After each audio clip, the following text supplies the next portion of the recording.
Okay, we left off, we just began something new over here on Zainam and Beis.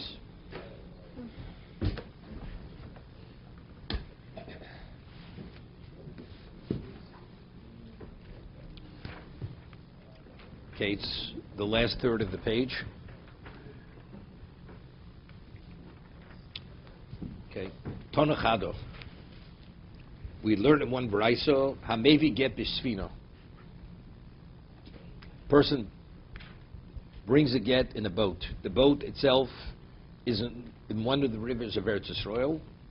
Let's see, if the get is written in the boat, given by the husband to the shliach in the boat, and now the shliach, the agent, disembarks from the boat, goes onto the land. He gives the get to the woman. Does he have to say b'fonei nechtam? So one brisa says, K'mei Eretz Yisrael. When you go from the boat onto dry land to give the get, the shliach does not have to say b'fonei nechtam. Why? Because since the river is in Eretz Yisrael, although the boat is not touching the riverbed, it's floating on the water. That's Eretz Yisrael. Tanyidoch, we learn another brisa, K'mei b'chutz loretz, that since the boat itself is not touching the seabed or the riverbed, that's considered like chutz loretz. Therefore, when you take get from the boat onto dry land, it's like bringing it from overseas. The shliach said fonei nechtam. Two brises. Now, how do we understand what is the basis? What does one brisa say? It's considered Yisrael. The other one says it's considered like chutz loretz. Okay. Now we'll see in a moment. This boat that we're speaking about is made of earthenware. We explained earthenware is something which is porous. We're speaking where it's not glazed. It's porous.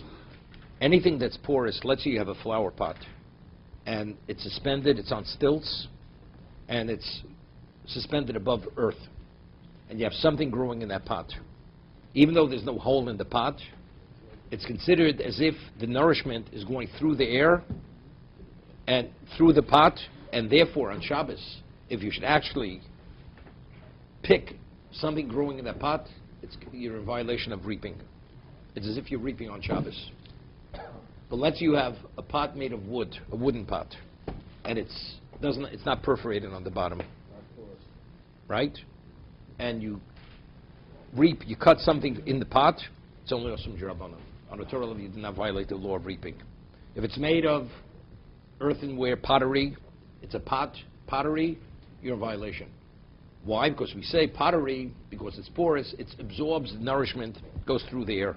But if it's made of wood, unless it's perforated, it does not cut. In the olden days, there were no ships were only made out of wood. So how could we? We're talking about it's made of earthenware. Wouldn't sink. It's porous. They're not. Okay.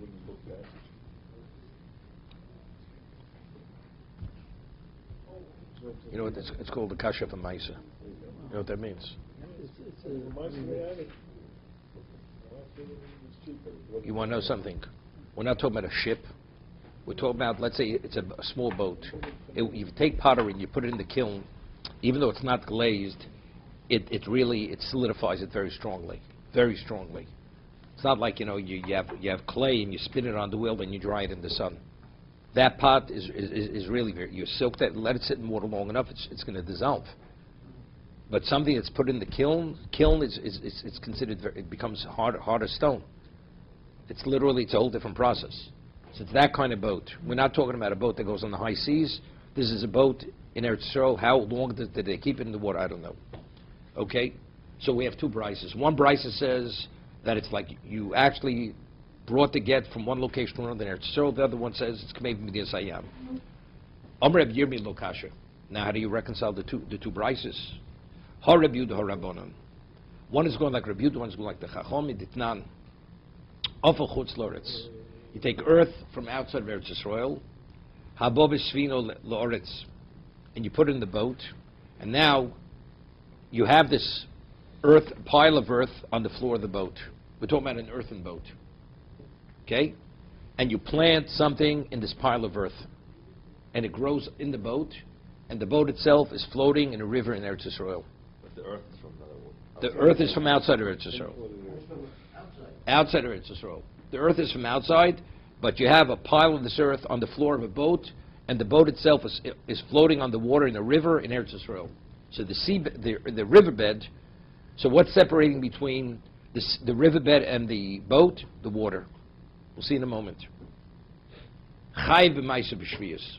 The Chachomim say, the Tanna Kama says, that whatever grows from that pile of earth in the boat, because the river is Eretz Yisrael, you're obligated to tithe, give meiser, and you're not permitted to plant or reap from it during the 7th year, during Shavuos. Rabbi Yehuda says, no, it depends. A Mosai, when is it subject to meiser and Shavuos, to tithing and the laws of Shavuos? Bisman shasfina gosheshes. If the boat itself, it's shallow water, and the boat itself is sitting on the riverbed, then you're obligated. Meaning there's no separation of water between the riverbed and the bottom of the boat. That's when we say the nourishment goes through the boat, and it's considered as if whatever's growing in the boat is actually being nourished from the riverbed. But if the boat itself is not rubbing the bottom, is not touching the bottom of the river, potter, it's considered elsewhere. That's not considered what? Growing in Eretz Yisrael.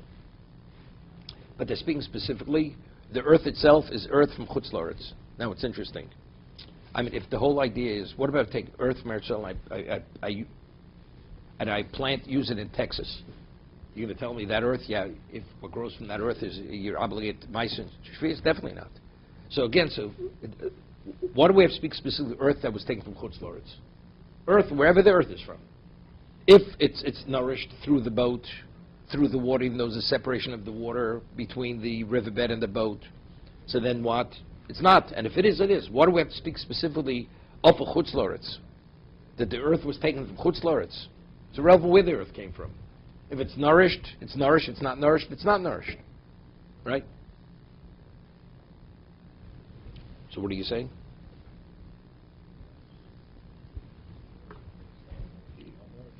What? No, but what's the chiddush? What's the chiddush? The thing is, even rabbinically, you're not obligated. You see, if it's the earth of Eretz Yisrael, then rabbinically you'd be obligated, even if it's not nourished. Because the earth itself, factually, the river is Eretz Yisrael. The earth is Eretz Yisrael. So if you say what grows from that earth is not, what are people going to say? That's something that grows in Eretz Yisrael, although the earth is Eretz Yisrael, you're not obligated. So there we would make a fence, rabbinic fence. But if it's over Chutz La'aretz, there's no nourishment, how do people view this? Do they view this as Chutz La'aretz? They do not view it as Chutz La'aretz. If it's nourished factually, it's irrelevant what it's viewed. It's a reality. It's actually growing in Eretz Yisrael. But if there is no nourishment, and it's seen as over Chutz La'aretz, there's no basis for offense. Therefore, you're absolved from Meiser, and it's not subject to the laws of Truma.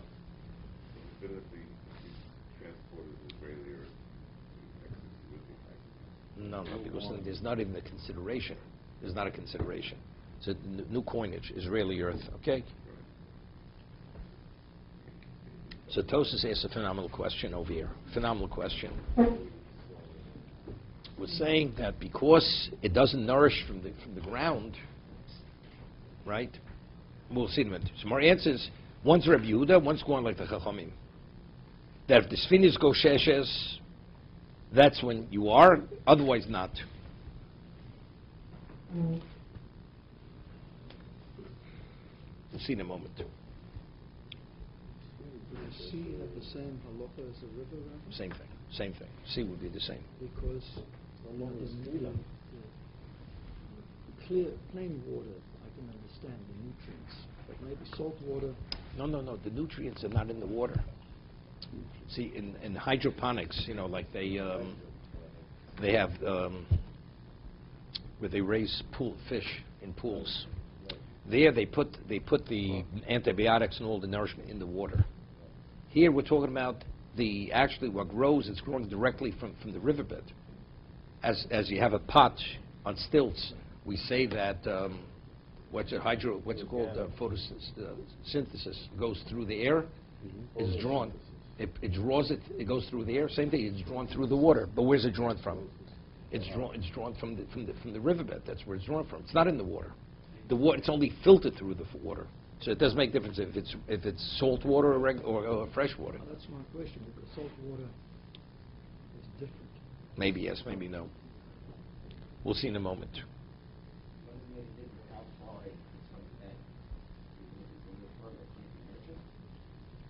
We'll see.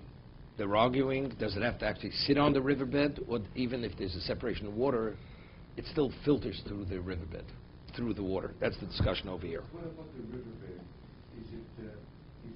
The riverbed is for sure Eretz Yisrael. It is. It's a river in Eretz Yisrael. What about if it's a border between Eretz Yisrael and Chutz La'aretz? I don't understand. If the riverbed is in a river. Okay, where's the river located? Is it located in Eretz Yisrael? That's the question. One side is So if it's on the other side, if it's on the other side, it's outside. It's inside. It's inside. Depends where it is. Wherever it is, that's what it's If only part of the boat was on the riverbed. So let's say the front is on the deck, and the back is in the water. How do they rule? Again, wherever it's being nourished from, that will determine it. We had Gemara says that if you have a tree, it's partially growing Chutz La'aretz, it's partially growing Eretz Yisrael. We just had this in Daf Yomi, right? The roots. So we say all the fruit is intermingled with Chutz La'aretz and Eretz Yisrael because the nourishment comes from both sides. So that means So it depends. Let's say you have a pot at the farther end of the boat and a pot on the other side of the boat. Right. So one would be considered growing in Eretz Yisrael, the other one's not growing in Eretz Yisrael. Okay? Abayom Ahova Reb Yudi. We're able to reconcile both prices, whether you say Fonech Fonei Nechtam, they're both going to Reb Yudi. Reb Yudi is the one who says that the only time it's considered the boat's in Eretz Yisrael, it has to be touching the riverbed. But if it's floating in the water, it's not. How we can reconcile? Look, if the boat is floating, it's not actually touching the riverbed, then it's like Chutz La'aretz. But if the svina, if the boat is actually touching the riverbed, that's Eretz Yisrael. Omreb Zero. Otzitz Nokiv. What about if you have a flower pot is made of wood and it's Nokiv? Nokiv means it's pierced. You have a hole on the bottom. So here, even though it's wood, wood is not porous, similar to pottery. So it's not able to absorb through the pottery, but since it has a hole, so it absorbs, it's connected. Ha'munach al gabi yisedos. It's on stilts. Then it means on pegs. Bonu machlok Reb Yehuda Rabbanan. Reb Zera says, seems to be, this is the argument. Just as the boat, when it's floating on the water, we have a question, does the nourishment go through the water to nourish what's growing in the boat? So similarly here, if it's on stilts, on pegs, and it's not sitting directly on the ground, what grows in the pot, in this perforated pot, is it considered not connected? But it has, if it's nokel means it's perforated. So because it's perforated, the nourishment's able, but the question, as the nourishment goes through the water, the nourishment goes through the air. So it seems to me it's the same achlokas. Omer Rava Dilmalowi. Maybe your analogy is not correct. That you want to equate one to the other, it's not a valid. Why? Ad kan lo kam Reb Yehuda Hosamel b'svino asuyo livroach. Avlo otzet sheinosi livroach lo. A boat is not stationary. Maybe for the nourishment to be absorbed into the pot, I mean, as it is, the balance of nature is so delicate. So maybe if something's stationary and it's over a location where it has the nutrients, it's able to absorb through the air into the pot. But if the boat is sitting on water and there's continuous movement, maybe that movement doesn't allow the process to take place. That's l'vroach. A boat, there's always movement. The word l'vroach means to flee. But it means it's not stationary. It's not totally stationary. However, the pot that's on the pegs, since it's stationary and there's no movement whatsoever, so as a result of that, it's able to absorb fully into the pot. But the pot, which there is no movement whatsoever because it's stationary on the pegs, on the still low. So even Reb Yehuda would agree, even though it's not sitting on the ground, it will be nourished. Inami. Ad kan lo kam Rabbanan hosamel b'sfino de lo mafsek aviro de mayo ki arasamich de damyo. Maybe the Chachomim, they're of the opinion that if the water they see is what? As an extension of the ground. So because the water directly is touching the ground, therefore it's a means to transfer the nutrients from the ground through the water. It's the mafsik aviro. But the pot where there's a separation of air between the ground where the nutrients are and the pot, maybe the process doesn't take place. If there's no separation of air, you have the water. The water is so-called the catalyst. It's able to filter through the water. Because we look at aras michla means we look at it as thickened earth. However, the air maybe not. So therefore, what you're saying, what you want to equate one to other is not necessarily correct.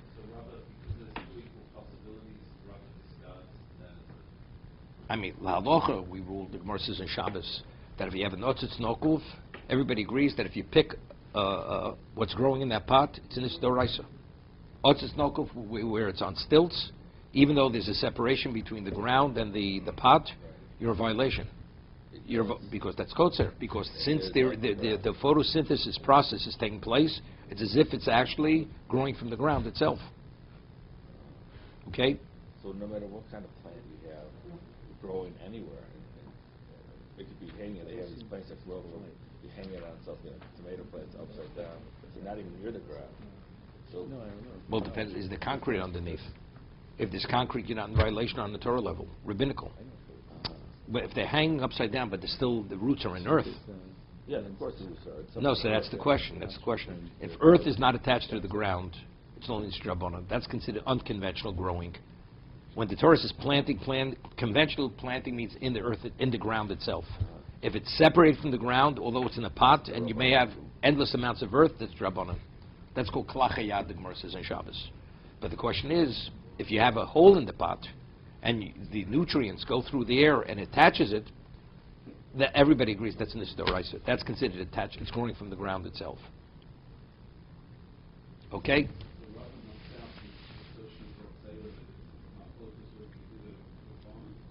Regarding the case of Otzitz Agabi Yisedus.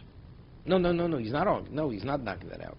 He wants to equate the pot on the pegs to the boat which is floating on the water. He says they're not equal.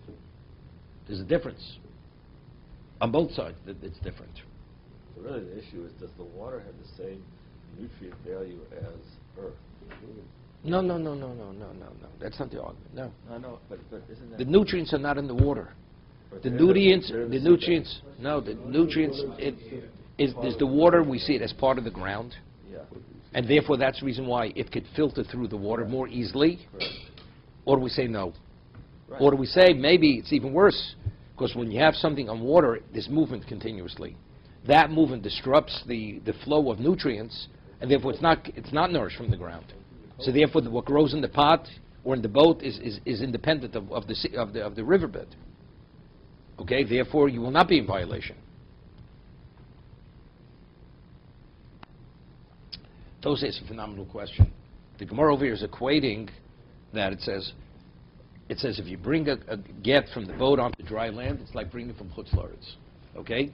So the Gemara says, who is that? It's Machlokes Rabbi Yehuda and Chachamim. According to Rabbi Yehuda, because Rabbi Yehuda says unless the boat is touching the riverbed, it's like Chutz La'aretz. Tosas asks, so what happens if you have a person brings a get, writes a get on the second story? So on the second story, let's you have earth, a pile of earth, and you plant on the second story. Is it Chav J'rabbanan D'oraisa? Only Drabonim, right? You have a cement floor. Second story, you have a pile of earth, and you plant something there. On a Torah level, you're not Chai b'Maiser, you're not Chai b'Shvius. Neither. So if you bring a get from the second story to the lower story, maybe you should have to say Fonei Nechtam, similar to the boat.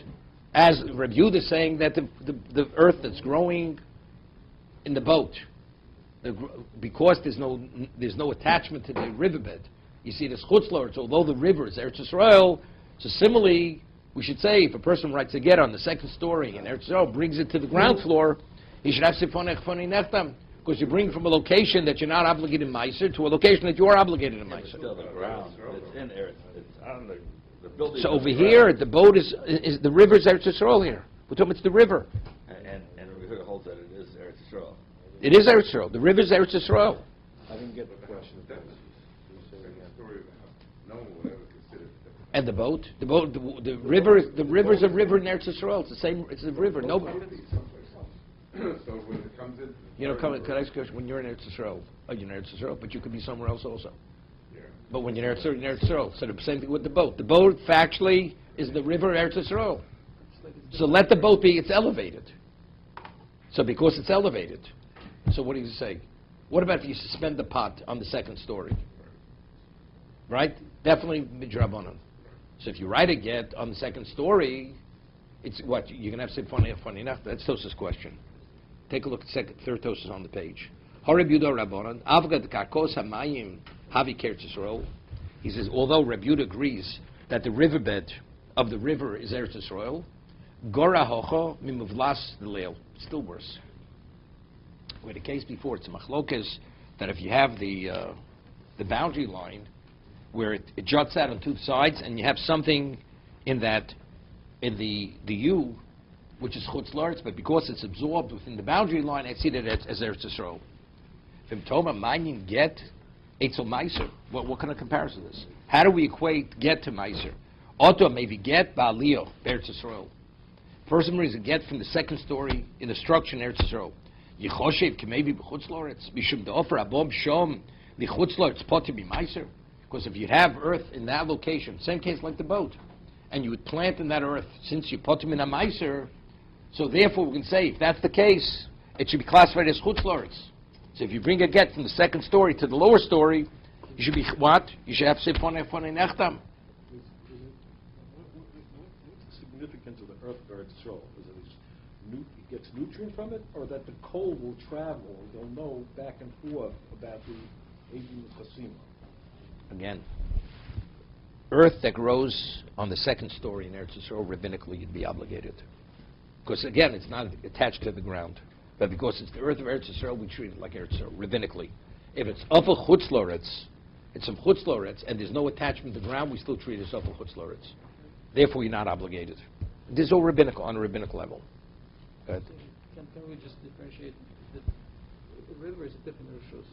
The second floor is the same for Shabbos, for example. It's going to be the same rishus, right? First floor, second floor, the same rishus. It's not true. The person stands in the river and from the river to get to the riverbank. It's already different. It's different. That's different. That's regarding Shabbos. A river is a Carmelist, but it's Eretz Yisrael. Nobody's arguing it's Eretz Yisrael. But Omer read lo domi. They're not. You can't compare the second story in a structure to the river. Why? The aliyah karka shtachteo barzrihi. Roy l'schai b'meiser u'shvius. Masha enkein b'svina. Factually, you can't plant in water. It was saying something similar. The structure is one entity. So the earth under that structure, if you plant in that earth, you'd be chayiv. But over here, water is a different entity, which separates you from the seabed. It's not really clear. It's not clear what those are saying. Okay. The whole thing was for the necklace. Doesn't make a difference. Doesn't make a difference. But it's chutz la'aretz, we treat it like chutz la'aretz. Rav Yudei Mosai. So the Gemara says, quotes the Mishnah. The Rav Yudah says, a Mosai. We're quoting a Mishnah. And the Gemara is saying it's a machlokas Rav Yudah and the Chachamim. So Tosei has a question, quotes the sites of Gemara in Eruvin and Sanhedrin. Whenever Rav Yudah says a Mosai, he's not coming to argue, but rather he's coming to what? To qualify what the Tanna Kama said. I mean, here, the Gemara is saying it's a machlokas Rav Yudah and the Chachamim. And where do we see they argue? Because we quote a Mishnah. Rav Yudah says, if you have a boat, you have offer growing in a boat, it's chai b'maisa whether the boat is floating or it's touching the riverbed. Rav Yudah says, no, it depends. If it touches the seabed, the riverbed, then it's chayiv, other than not. So we see there's an argument. So Tosas asked, the Gemara says in Sanhedrin Eruvin, whenever Rav Yudah says a Mosai, he's not coming to argue. He's coming to qualify the previous statement. Take a look at it. Omer Rav Yudah Mosai, Mashma de Mosai Rav Yudah Bolachlok. Seems to be from the way the Gemara is understanding that when Rav Yudah says a Mosai, although he said when, he's coming to argue with the previous statement. V'mtom per chalon ubezeborer Omer Rav Yudah Omer Rav Shimon Levi Kol Mok Sheomer Rav Yehuda a Mosai ubameh. Whenever Rabbi Yehuda follows the previous statement, says when or bamer, eno elo leforish. He's coming to what? To elucidate the previous statement. He's coming to elucidate what did he mean? What did the Tanakama mean? So if that's the Rabbi Yochanan, a Mosai leforish, Rabbi Yochanan argues, and he says, no, a Mosai, I agree with you. A Mosai is to elucidate. B'mel lachlok, alma l'kuli alma, a Mosai leforish. What terminology is Rabbi Yehuda used in the Mishnah? A Mosai. A Mosai means when. So if that's the case, how does the Gemara here say that it's a machlok Rabbi Yehuda and the Chachomim? Over here, the Mishnah we're quoting, what terminology does Rabbi Yehuda use? A Mosai. And we find all the Amorim explained. The Rabbi Yehuda uses the term a Mosai, it means to elucidate. So how do we create two opinions? It's a machlokas, Rabbi Yehuda and the Chachomim. That's Tosaf's question. You're following? It's so difficult. We're quoting a Mishnah. Tanakama says that if you have the boat is Eretz Yisrael, whether it's floating or not floating. Rabbi Yehuda says, no, if it's floating, it's not Eretz Yisrael. And how does Rabbi Yehuda express himself? He says, a Mosai. A Mosai means when. All that Morim say, when Rabbi Yehuda say Mosai, he's not coming to argue, he's coming to what? To qualify and elucidate the previous statement. So if that's the case, do we have one opinion or two opinions in the Mishnah? One. So how do we understand the Gemara? Gemara says, how do we reconcile both brises? One's Rabbi Yehuda, one's the Chachamim. But as we're saying now, there's only one opinion. What? Not the Rabbi Yehuda. There's only one opinion. If it's touching the seabed, it's Eretz Yisrael. If not, it's not. That's the second Ibo Seimo. The first, it says, one's going like Review, the one's going like the Chacham. That's the first answer in the Gemara. One's A, one's B. There's no A and B, there's only A. We will continue. Kaddish.